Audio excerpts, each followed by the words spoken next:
Здравствуйте, это новости Татарстана в субботу. Информационная картина дня в ближайшие полчаса. В студии Лена Знатурина. Время готовится к посевной. Сейчас главная задача – подготовка техники.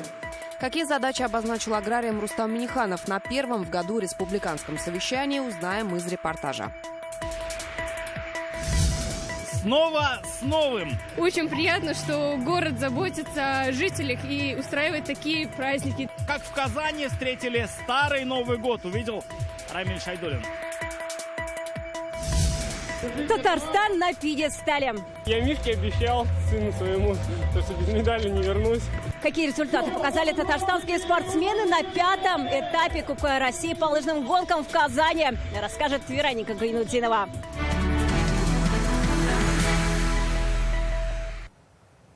Начнем выпуск с первого в этом году кадрового назначения. Сегодня помощником Раисы Республики назначен Рафис Хабибулин. Он будет курировать вопросы безопасности проведения мероприятий БРИКС в Казани. Как отметил Рустам Минниханов, за годы службы в качестве главы МЧС, руководителя службы безопасности президента Рафис Завдатович наработал колоссальный опыт в обеспечении безопасности как высших должностных лиц, так и крупных мероприятий. Как в сильные морозы чувствуют себя озимы и как аграрии готовятся к посевной, обсудили сегодня на совещании в Доме правительства. Впереди масштабный ремонт сельхозтехники, заготовка семян и удобрений. Рустам Минниханов поставил задачу все выполнить в срок и обратил внимание аграриев на ряд принципиальных моментов. Снизится ли господдержка АПК, какие технологии помогут избежать потерь в засуху и достаточно ли яиц татарстанского производства? Ответы в репортаже. Коллеги, где технологии, там результат и рентабельность. Год для сельского хозяйства был непростым. Жаркое лето, аномально теплое начало зимы. Марат Забаров отметил, современные влагосберегающие технологии, минеральные удобрения, мелиорация помогли справиться с погодными капризами и обеспечить республику всем необходимым. Хочу акцентировать внимание на перспективное технологическое направление в отрасли земледелия. Это использование жидких комплексных удобрений или ЖКУ. Усвоение растений питательных веществ, носимых в жидком виде, особенно труднодоступного фосфора и калия, достигает до 80%, тогда как при внесении в твердом виде усваивается порядка 20%. Килограмм действующего вещества в растворном виде обходится в 2 раза дешевле за счет большего усвоения растениями. В засуху корни растений уже не способны получать из почвы питательные вещества. В помощь листовая подкормка. Жидкие удобрения уже используют в ряде хозяйств республики. Рустам Минниханов призвал руководителей агрофирм активнее использовать такой метод. Сразу видно вот по корневой системе и по растительной части, насколько это вот вроде бы то же количество, но усвояемость совершенно другая. Поэтому эти вопросы технологические. Потом вот это растворные у вас центры. Все эти вопросы, они очень важны. В животноводстве тоже были сложности. Из-за летней жары самая крупная фабрика «Челны-бройлер» снизила производственные мощности на 10 тысяч тонн и до сих пор не вернулась к прежним показателям. За счет увеличения объемов реализации основных продуктов сфера животноводства получила дополнительно 1 миллиард рублей. Но из-за снижения цен и роста затрат недополучила больше 6,5 миллиардов. За год введено 19 новых молочных комплексов и 47 кормовых центров. Республика полностью обеспечивает себя продукцией животноводства. На душу населения производим выше нормы потребления по молоку 28%, по мясу на 29%, по яйцу на 13%. Господдержка сельского хозяйства в 2023-м превысила 15 миллиардов рублей. В этом году предусмотрено 13,6 миллиарда. Сейчас главная задача – подготовка к посевной, подчеркнул Рустам Минниханов. Техника для весенне-полевых работ должна быть отремонтирована к 1 апреля. Сейчас главная задача – подготовка техники. Реально. Надо очень внимательно к этому отнестись. Отработать вопросы по подготовке удобрений, качество семенного материала, сроки выполнения работ. Раис Республики спросил у главы Минсельхоза о состоянии озимых. Как зимовка идет озимых? Пока по республике и промерзание, и снега достаточно, и уровень сахаров на хорошем уровне. Рустам Минниханов поручил следить за состоянием растений и ситуацией в животноводстве. Сильные морозы пока не повлияли. Лена Знатурина, Марат Хусаинов, ТНВ, Казань.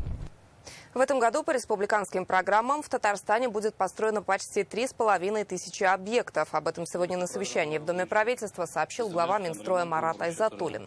Число республиканских программ в этом году осталось прежним – 44. Общий объем финансирования составит более 57 миллиардов рублей. Планируется ввести в строй свыше 3 миллионов квадратных метров жилья. В программу капремонта вошли почти 700 многоэтажек. Также будут строить и ремонтировать дороги, очистные сооружения, поликлиники, дома культуры, садики и другие социальные объекты. В этом году лимит программы «Наш двор» составит 10 миллиардов рублей. В список объектов включили 833 придомовые территории. Отдельно министр доложил об итогах новогодних праздников. В это время в ЖКХ произошли 93 ЧП. Большинство связаны с горячим и холодным водоснабжением. Данные аварии не являлись крупными и были оперативно устранены. Также хотел бы обратить внимание, что за прошедшие праздничные дни произошло 6 случаев отравления угарным газом. Пострадавшим признаны 15 человек, из них 10 детей. Все случаи произошли в многоквартирных домах, 4 в городе Казани, 6 в Азнакаемском районе. Прошу глав районов и «Газпром-Таттрансгаз Казань» усилить работу с населением в части безопасного использования газооборудования в квартирах. Снегопады и морозы заставляют диких животных перебираться ближе к населенным пунктам и к лесным кормушкам. В чащах образовался высокий снежный покров. Зверям сложнее добраться до пищи. На помощь приходят охотхозяйства. Они раскладывают в лесных угодьях соль и сено, чтобы поддержать животных в эти трудные холодные дни. Из Нурлатского района репортаж Светланы Звонаревой. В зимний лес сейчас просто так не попадешь, только на снегоходе. В чащах лежит почти метровый слой снега. С такой глубины птицам и диким животным корма не достать. Инспекторы Нурлатского охотхозяйства отправились по местам обитания лосей и косуль. Буквально перед нами здесь лоси были, следы все свежие. Они приходят, здесь питаются. 11 штук сделано вот таким образом саланцы. С середины января в Нурлатском охотхозяйстве начинается зимний учет обитателей леса. Так изучают миграцию и популяцию животных. Перед лесной переписью необходимо проехать по лесным тропам и осмотреть кормушки. Перед учетом мы все время объезжаем, дорогу делаем. Сначала дорогу пробиваем, очищаем все наши дороги, чтобы могли мы спокойно проехать. Саланцы для лосей обновляют несколько раз в год. На это уходит примерно 1 тонна соли. Объезд перед лесным мониторингом – это еще и возможность обновить запасы кормов для диких животных. Мы находимся на кормушке для косуль. Но, как видим по следам, здесь посещают и лоси, и зайцы. Лось буквально где оператор стоит, место лежал, прям вытаило все. Сегодня посещали они, сегодня ночью был снег. По итогам предварительного объезда специалисты отметили увеличение количества косуль, лосей и зайцев. До конца зимы охотоведы еще дважды обойдут все 6 маршрутов хозяйства для сбора информации. Светлана Звонарева, Гульнас Хасаншин, Решат Махмутов, ТНВ, Нурлатский район.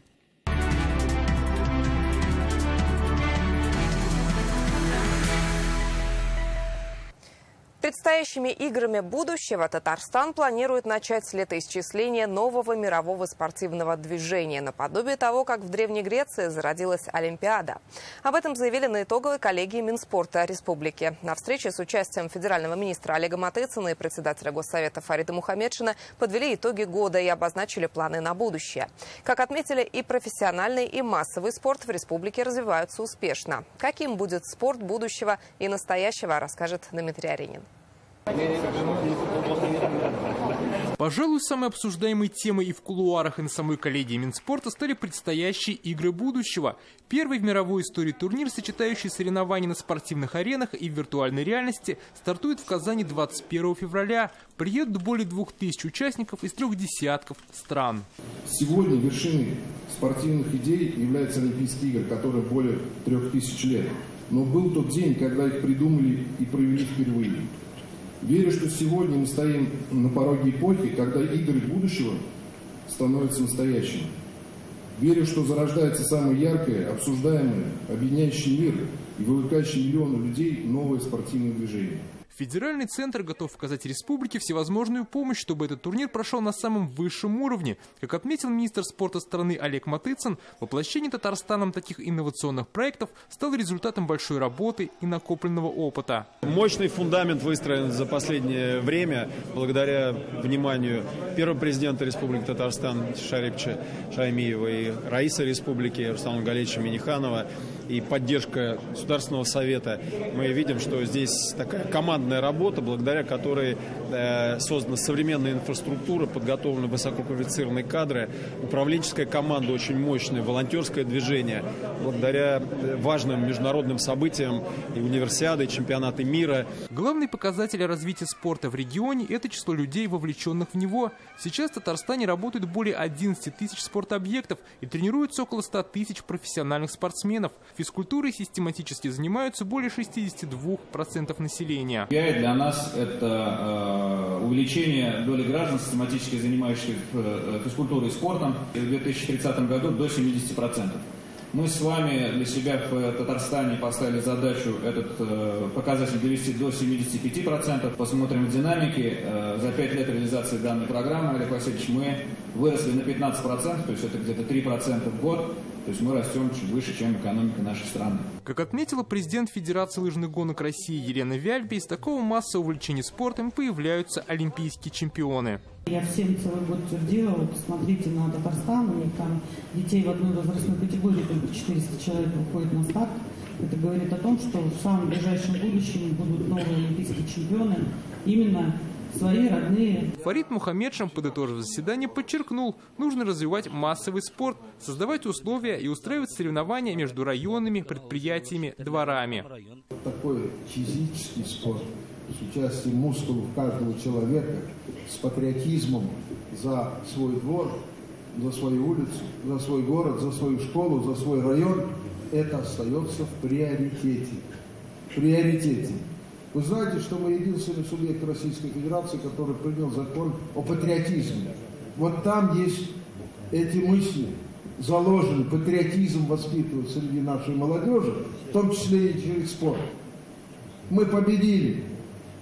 И объявленный Владимиром Владимировичем Путиным год семьи, 24-й год, он еще раз заставляет задуматься и руководство Министерства спорта, как усилить работу семейного спорта, дворового спорта. В следующие выходные в Казани пройдет семейный фестиваль фиджитал спорта. Летом республику ждет грандиозные спортивные события – игры Страмбрикс. Также в ближайших планах провести в 2025 году исламские юношеские игры. Дмитрий Орегин, Данил Филатов, ТНВ, Казань. Медальным сегодня оказался день для татарстанских спортсменов на Кубке России по лыжным гонкам. Он стартовал в четверг в Казани на новом лыжном комплексе в поселке Мирный. Сегодня сразу 3 награды завоевали наши лыжники. Серебро среди женщин выиграла Ольга Сергеева. Сергей Ардашев и Иван Горбунов взяли серебро и бронзу. Спортсмены бежали самую короткую дистанцию. Гонку даже планировали отменить из-за морозов. Почему этот старт в Казани войдет в историю российских лыжных соревнований и кому посвятили свои победы татарстанские лыжники? В репортаже Вероники Гайнудиновой. Ольга Сергеева на первой позиции пересекает финишную черту. Отличные результаты татарстанские лыжники показали еще в четвертьфинале. Спортсмены сегодня бежали классический спринт. Такая гонка в России проходит обычно на длинных дистанциях. В Казани сегодня впервые сделали короткий круг. Всего 1,2 метров. Несмотря на это, лыжня оказалась сложной. Спортсмены ломали палки и много падали. В финале за несколько метров до финиша лыжница Анастасия Кириллова падает. Бежавшая за ней татарстанская спортсменка Ольга Сергеева устояла и смогла быстро сориентироваться. Всю дистанцию шла 5-й, но на финише стала 2-й. Нужно бороться до конца.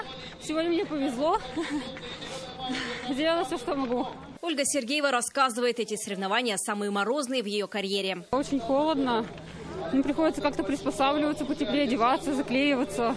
Там варежки, чехлы. Я вообще сегодня бежала в согревающихся стельках, самонагревающихся. Первый раз, наверное, за всю мою историю лыжных гонок.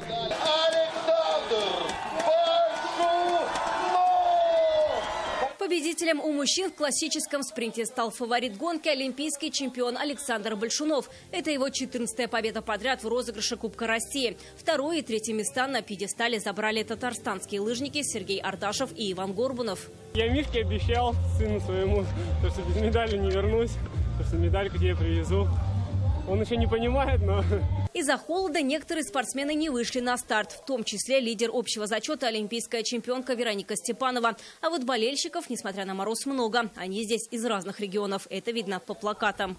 Приехал поболеть за своих земляков. Здесь выступает наш земляк и, конечно, за Большунова, за Степанова, за всех, за хорошую лыжню. Мы просто в шоке. Очень красиво, все так. Пришли пешком посмотреть на Веронику Степанову. Она сегодня не выступает. Немножко расстроились, но ничего, будем ждать других стартов. Решили поддержать и наших спортсменов, и олимпийских чемпионов хотим посмотреть. Все хорошо, морозно, но как бы чаек. Все отлично, смотрим, болеем. Завтра заключительный день 5-го этапа Кубка России по лыжным гонкам в Казани. Пройдут соревнования по скиатлону. Это смешанная лыжная гонка на 20 километров среди женщин и мужчин. Все желающие могут приехать поболеть за спортсменов сюда, на базу в поселке Мирный. Вероника Гайнудинова, Адель Мендубаев, ТНВ, Казань.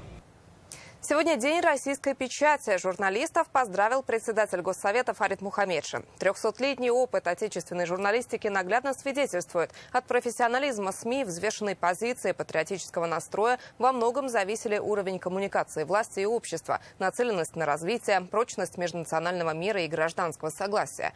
2024, объявленный годом семьи в России и годом научно-технологического развития в Татарстане, открывает большой избирательный цикл, насыщен крупными политическими и общественными мероприятиями, что и предстоит осветить татарстанским журналистам. Также пройдут выборы президента России, депутатов Госсовета, игры будущего, форум «Россия-Исламский мир», саммит глав государств БРИКС. Все это накладывает на нас дополнительную ответственность, с которой, уверен, вместе мы справимся, подчеркнул Фарид Мухамедшин. Все журналистское сообщество с Днем российской печати поздравил руководитель администрации Раиса Татарстана, председатель Совета директоров Татмедиа Азгат Сафаров. Он направил телеграмму руководителю республиканского агентства Айдару Салимгараеву.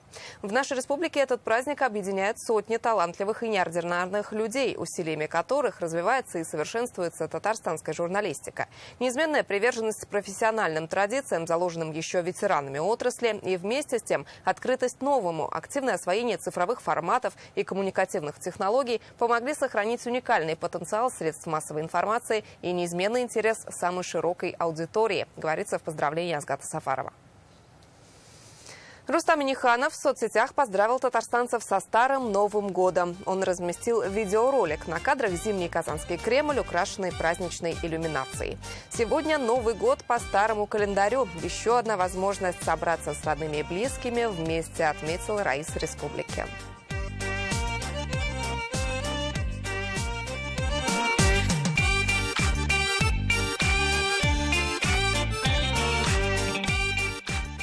Снова с новым. Так называется праздничная программа, которую сегодня для казанцев и гостей города приготовили у центра семьи «Казан». Здесь у главной елки торжественно встречают Старый Новый год. Праздничное настроение гостям дарят музыканты, артисты и даже мимы. Поэтому, несмотря на морозную погоду, здесь по-настоящему жарко. В этом убедился и Рамиль Шайдулин. Прошло уже практически 2 недели, как мы встретили Новый год, но праздники еще продолжаются. Через несколько часов наступает уже Старый Новый год. И что-то нам подсказывает, что казанцы хотят его встретить не менее красочно, чем наступивший.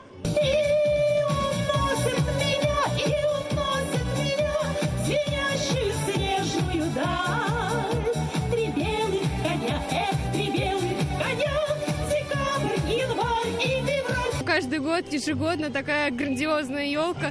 Очень приятно, что город заботится о жителях и устраивает такие праздники для детей и для их семей. Каждый год приходим с ребенком, всей семьей, чтобы насладиться, несмотря на холод, этой красотой. У главной елки города сегодня официальная встреча Старого Нового года с песнями на сцене любимцы казанской публики из филармонии, с цирковыми представлениями. Ведь поздравить гостей приехали настоящие мимы, ну и, конечно, с танцами. Ведь в такой морозец, да под любимые песни с советских лет, а именно их взяли за основу, грех не пуститься в пляс. Скажите нам, ребята, Скажите откровенно, было скучно, наверное, на свете без девчат. Одно из финальных мероприятий в рамках нашей большой обширной программы. Очень такая серьезная подготовка была проведена. Огромное количество мероприятий проведено за период новогодних праздников. Это порядка 115 елочных городков и более 300 мероприятий всего во всех парках, во всех районах, во дворах города, в жилых массивах. Тем, кто не успел посетить главную елку города ни на Новый год, ни сегодня, на Старый Новый год, организаторы советуют не расстраиваться. Сделать это можно будет еще завтра, но уже с предстоящей недели зеленую красавицу начнут разбирать. Впрочем, как закроется и новогодний городок. Следующая встреча с ними уже следующие новогодние праздники. Рамиль Шайдуллин, Данил Филатов, ТНВ, Казань. На колокольне Спасского собора в Елабуге появился электронный звонарь. Он будет управлять колокольным звоном без присутствия человека. Автоматическая система не заменит, но облегчит работу звонаря. Так, в Елабуге теперь чаще можно будет услышать колокольный звон, и каждый час будут бить куранты, по которым можно сверять часы. Вероника Гайнудинова узнала, как звонит электронный звонарь. Выбираем номер звона, к примеру, сейчас 7-й. Первый праздничный, и пуск включаем. Праздничный, рождественский, поминальный и не только. Больше 80 разных звонов может воспроизводить электронный звонарь. Это мозг системы. Блок связан с колоколами-тросами, которые присоединены к пульту, он и приводит колокола в действие.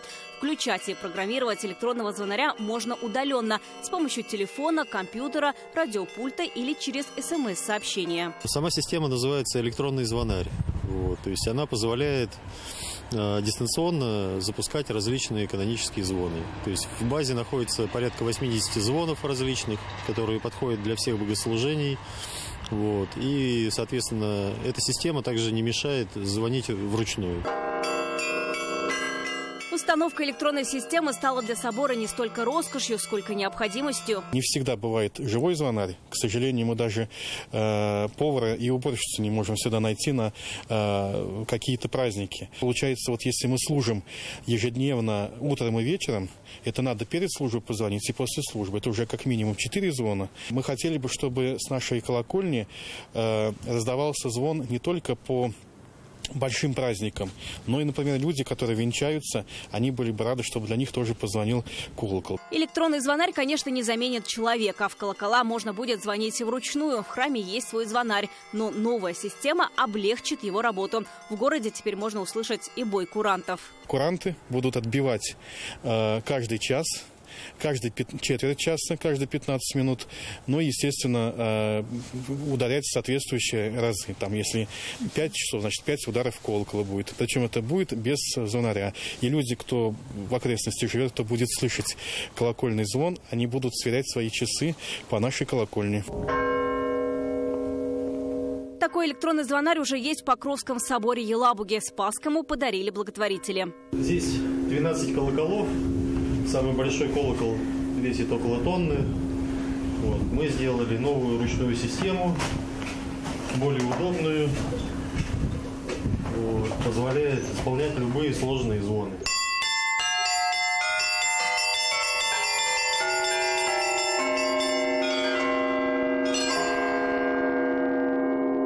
Вероника Гайнудинова, Алексей Касимов, ТНВ, Елабуга.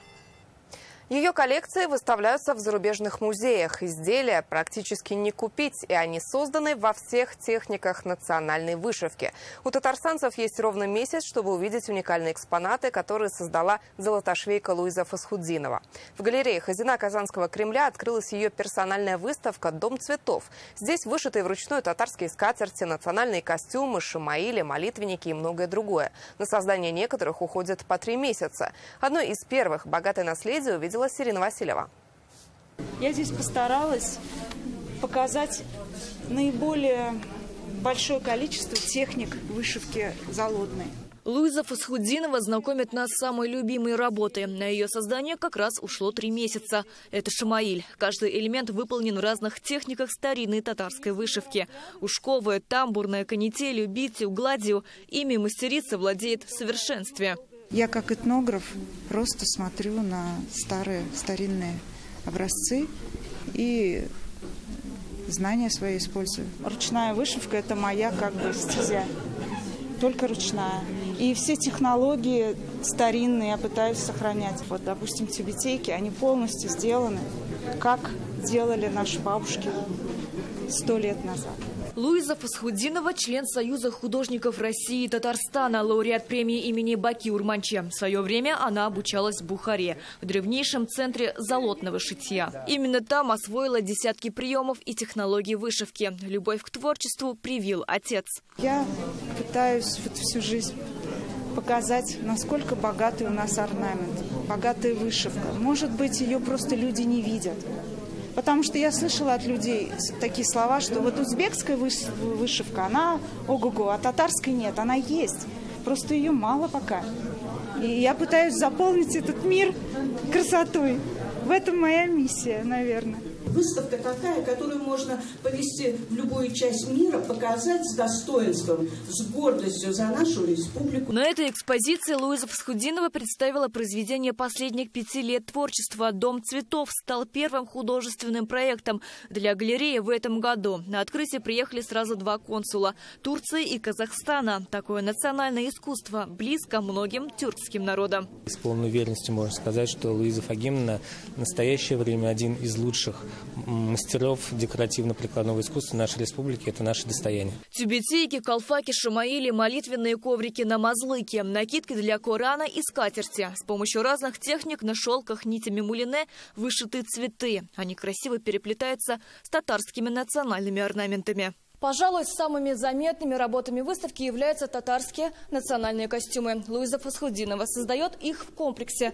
Например, в этом монохромном образе мы видим сразу 4 элемента. Это колфак, нагрудное украшение хасите, камзол и само платье. Все они украшены серебряной вышивкой. Над данной работой мастерица трудилась больше месяца. Композиции Луизы Фасхутдиновой неоднократно украшали республиканские, российские и международные выставки во Франции, в Турции, Иране, Пакистане и других странах. Луиза Фасхутдинова – одна из немногих художниц, которая наши традиции не просто повторяет, копирует, а делает их привлекательными для молодежи, для будущих дизайнеров. Когда вы смотрите ее изделия, особенно вышивку, вы сразу понимаете, что это мастер, и мастер не простой, а мастер-художник. Работы подсознательно на каком-то ином уровне вас влекут.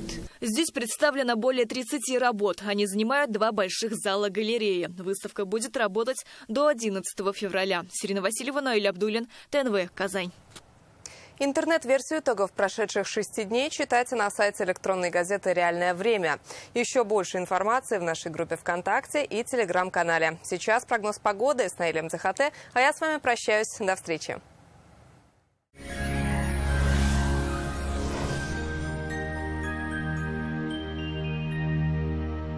Здравствуйте! Исян Месяц. В Татарстане в предстоящие сутки будет еще морозно, осадков станет меньше. Сейчас подробнее. По данным сервиса Яндекс.Погода, в Арске, Кукмаре и Балтасях облачно с прояснениями. Пройдет небольшой снег. Температура 17-18 днем и 20-21 ночью. В Буинске, Апастово и Тетюшах примерно такая же картина. Слабый снег. Будет переменная облачность. Днем 17-18, ночью 19-20 градусов мороза. Солнце будет временами появляться и в Чистополе, Нурлатах, Новошишминске. Здесь тоже прогнозируют небольшие осадки. Температура днем минус 17-18, ночью минус 19-21. В набережных Челнах, Менделеевске и Агрызе облачно. Осадки в виде слабого снега. Днем 16-17 градусов мороза, ночью 19-20. В Альметьевске, Азнакаево и Урусу такая же картина. Облачно с прояснениями. Небольшой снег. Днем 17-18, ночью 20-21 градус мороза. В туристических городах республики тоже холодно. В Свияжске облачно с прояснениями. Небольшой снег. Температура днем минус 17, ночью минус 20 градусов. В Болгарах переменная облачность. Местами пройдет снег. Днем 17 градусов мороза, ночью 20. В Елабуге тоже временами будет выходить солнцем. Пройдет небольшой снег. Температура такая же. 17 градусов днем и 20 градусов ночью. Прояснения ожидаются и в Казани. В столице также прогнозируют слабый снег. Температура днем минус 16, ночью минус 19 градусов. Атмосферное давление 753 мм ртутного столба. Ветер юго-западный, его порывы будут достигать 4 метров в секунду. Влажность 73%. Магнитное поле Земли спокойное. Пока это все. Я с вами прощаюсь. Берегите себя. Хороших выходных. До встречи.